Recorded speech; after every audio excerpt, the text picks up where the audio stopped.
ನಮಸ್ಕಾರ, ನೀವು ನೋಡ್ತಾ ಇದ್ದೀರಾ ನ್ಯೂಸ್ ಫಸ್ಟ್. ನಾನು ವಿದ್ಯಶ್ರೀ. ಈ ಕ್ಷಣದ ಪ್ರಮುಖ ಸುದ್ದಿಗಳನ್ನು ನೋಡ್ತಾ ಹೋಗೋಣ. ಅದಕ್ಕೂ ಮೊದಲು ಹೆಡ್ಲೈನ್ಸ್.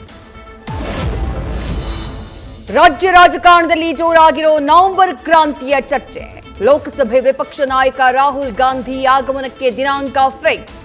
ನವೆಂಬರ್ 20ಕ್ಕೆ 100 ಕಾಂಗ್ರೆಸ್ ಕಚೇರಿಗಳ ಶಂಕುಸ್ಥಾಪನೆಗೆ ಬಂದಾಗ ಕ್ರಾಂತಿ ಮಾತಿಗೆ ಹಾಕ್ತಾರಾ ಬ್ರೇಕ್?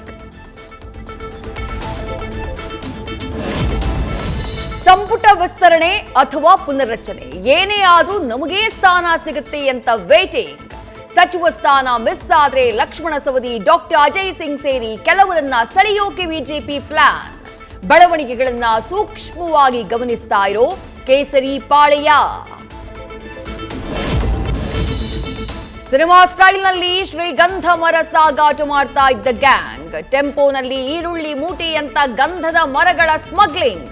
ಆಂಧ್ರದ ಕರ್ನೂಲಿನಿಂದ ಚೀನಾಗೆ ಸಾಗಿಸೋಕೆ ಬೆಂಗಳೂರಿಗೆ ಬರ್ತಾ ಇದ್ದ ಸಿಂಡಿಕೇಟ್ನ ಲಾಕ್ ಮಾಡಿದ ಸಿದ್ದಾಪುರ ಪೊಲೀಸರು. ಸಚಿವ ಎಸ್ ಮಲ್ಲಿಕಾರ್ಜುನ್ ವಿರುದ್ಧ ಭೂ ಕಬಳಿಕೆ ಆರೋಪ. ದಾವಣಗೆರೆ ವಿಜಯನಗರ ಗಡಿಯಲ್ಲಿರೋ ಶಾಮನೂರು ಶುಗರ್ಸ್ ಕಾರ್ಖಾನೆಯ ಬಳಿ ಅರಣ್ಯ ಜಮೀನು ಸರ್ಕಾರಿ ಹಳ್ಳ ಒತ್ತುವರಿ ಮಾಡಿದ್ರ. ನಾಳೆ ಭೂ ದಾಖಲೆ ಜಂಟಿ ನಿರ್ದೇಶಕ ನಿಸಾರ್ ಅಹಮದ್ ನೇತೃತ್ವದಲ್ಲಿ ತನಿಖೆ. ನ್ಯೂಸ್ ಫಸ್ಟ್, ನಿರ್ಭೀತಿಯಿಂದ ನಿಮ್ಮ ಪರವಾಗಿ.